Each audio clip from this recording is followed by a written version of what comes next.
What's up, squash players? It's Pierre. Today we're going to try an experiment. I've been using the Head 120 Slimbody for a few weeks now, and I've liked it. This is a good all-around racket, but I just been wanting a little more power, and I've decided to try the adaptive fan stringing pattern. What is that? Well, instead of the strings being straight up and down like this, there's a way to restring this racket so that it's going to generate a fan stringing pattern. And we're gonna see if I can get a little more power and control out of this shaft. I already restrung this from the factory string. I didn't love the factory string setup as much as I would have liked, so I strung it myself with some 17 gauge string, which is the Squash Galaxy brand string. Or 18 gauge string. So I put in some thinner string at 25 pounds, which is pretty light. And it's just I'm not really getting what I want out of this. So I'm just gonna try something completely new.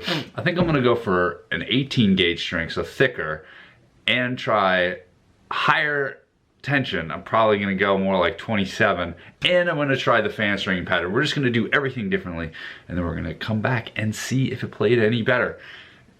It's always worth doing a little experimenting, so we're gonna give that a shot, and I will be back in a second with my string job, how it looks, and then after that, how it plays. All right, see you, bye. What's up, guys? It's Pierre, and I am back. I've strung this in the adaptive fan pattern, AFP pattern, otherwise known as an absolute fucking pain in the ass. I had so many struggles getting this right. Even though I had Head's instructions on how to string it, I should have watched this video by the string doctor, John Sharp, who strings one of the AFP head squash rackets on YouTube. I would have learned a couple of things. For one thing, it's not clear from the instructions that, you know, when you're doing these this fan pattern, you end up having to use the same grommet holes down here, and in order to get that to work, you basically have to go down, around, up through here, and then loop back around. It's kind of confusing, and especially when you get to the wide parts, you actually don't end on a normal racket. You don't end on the last string here. You go outside, loop back in, and then come up here, and then tie off. It was confusing. It was my first time. Doing this, so no wonder I had so many issues. The other thing that I learned from John's video that I did wrong is that I didn't do a good job making sure that down here, you really want, if you can see, like one of these strings is on top and one's on the bottom, and you really, this is a mistake here. The string on the top is actually going over the top of this cross string. Really, you want the top string, I think, to go under the cross so that it makes it a tighter weave. Some of them are correct, like this one, the one on the bottom goes over the top, and that is gonna just make it tighter and more consistent down here. So some of I wasn't paying attention to that at all, and some of these are screwed up. This racket, I was laughing at the fact that this is a bit of a pain, but this is an amazing engineering job, really.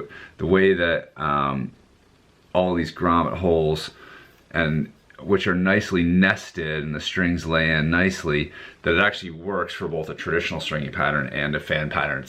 It's impressive, and it feels, just the build quality of this is really nice. Here's somewhere where I screwed up.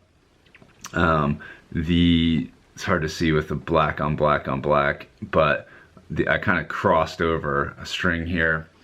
And where else did I screw up?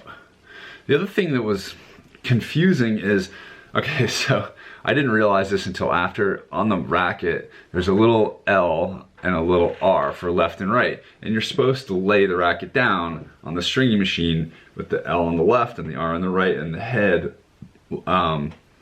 text here and the head logo kind of pointing up. So I'll be stringing it like this. I actually strung it the upside down way, which ended up being lucky because the way that the instructions describe tying off the cross string is you come through here, around back, and then you go down and tie it off down here. And if I had had the racket in the correct orientation, it would have come back and crossed over this. It's a little hard to see in the camera, but it wouldn't have slotted in correctly. It would have been on the outside of the raised part of this grommet here. It would have been untidy. I learned from watching John's video two things. Number one, I could have just gone up here and tied up here, even though that's not what Head's instructions say. I could have done it that way if I put it on, you know, strung it, put it on the correct way to begin with. But he actually has a different solution.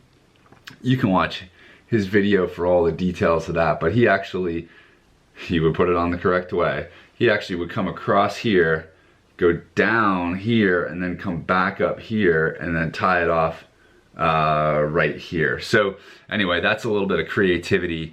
That's some next level thinking, but that I'll have to try out next time.